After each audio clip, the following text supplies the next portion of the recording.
All right, last time we started, I survived. And if you like these books, there are lots of them. I know many of you have read probably all of them. But if you haven't yet, they're really good to get into. So last time the Molasses Flood happened, right? It exploded and it kind of swallowed up our main character, Carmen. So let's find out what happens in Chapter 2. Chapter 2, almost 4 months earlier. So we're going back in time. Friday, September 27th, 1918, around 3:30 p.m., the North End, Boston. Carmen and her pal Tony were heading back from school, making their way through the noisy streets of their neighborhood, Boston's North End. Horse wagons clattered and squeaked and motor cars honked. A young newsboy shouted out the front page headline. "Deadly flu hits Boston." Oh no, a flu too? Usually Carmen and Tony would be talking and joking as they zigzagged their way through the packs of people that jammed the street. They would maybe stop at Ortelli's bakery and see if they could sweet talk Mrs. Ortelli into giving them a free creamy cannoli or a crunchy biscotti. They always left empty-handed, but they kept trying because anything was possible, right? But today Tony was in a rotten mood. He walked glumly, skinny shoulders slumped. Carmen had been trying to cheer him up, but nothing was helping. "He hates me," Tony answered. Tony moaned. He was their teacher, Mr. Lawrence. "No, he doesn't," Carmen said for 100th time. Mr. Lawrence was the nicest teacher they'd ever had. Over the summer, he'd come back from fighting in the Great War. That was World War I. He'd been badly hurt in a bomb attack and couldn't go back to battle.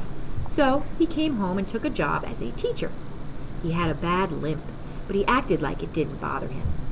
"I'm stupid," Tony continued. "No, you're not," Carmen said, rolling her eyes. How many times had she told him he just had to study harder? Or maybe open a book for once. That was why Tony flunked the first big math test of the year. Carmen knew it wasn't the F that upset him. He had plenty of those over the years. It was Mr. Lawrence's new idea to keep Tony in at recess so he could play some math games together. Carmen knew Mr. Lawrence was trying to help Tony. Tony thought Mr. Lawrence was trying to torture him. "That test was impossible," Tony grumbled now as they wove around a big pile of horse manure in the street.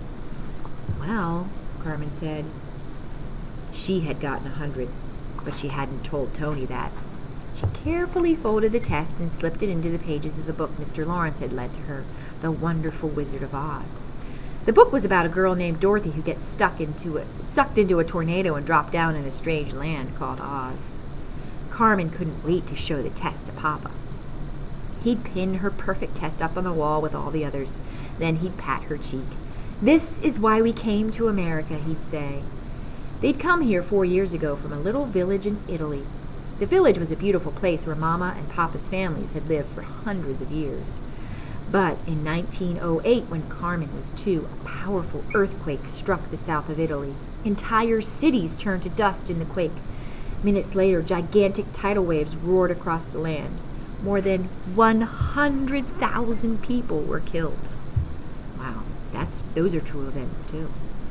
Including Mama, who was swept away when the sea rose up. Carmen had only one memory of that terrible day, dim and hazy like a dream. She was clinging to Papa's back as the sea churned all around them. "Hold on!" Papa had cried. "Hold on!" Papa's voice had ridden above the roaring waves, above the screams of the people all around them. Carmen gripped The Wonderful Wizard of Oz harder as Tony kicked a rotten apple core into the gutter.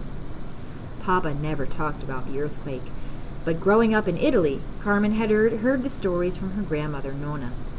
And reminders of the disaster were everywhere in their village. The crumbled church, the ruined school, the graveyard where Mama was buried. Papa had wanted to stay in the village, but as the years crawled by, he realized there was no future there, especially for Carmen. The school never reopened, and most girls didn't go to school anyway. It was harder and harder for Papa to earn money as a farmer. And that's why when Carmen turned 8, she and Papa got into a big ship and came here to America. They'd begged Nonna to come with them, but she refused.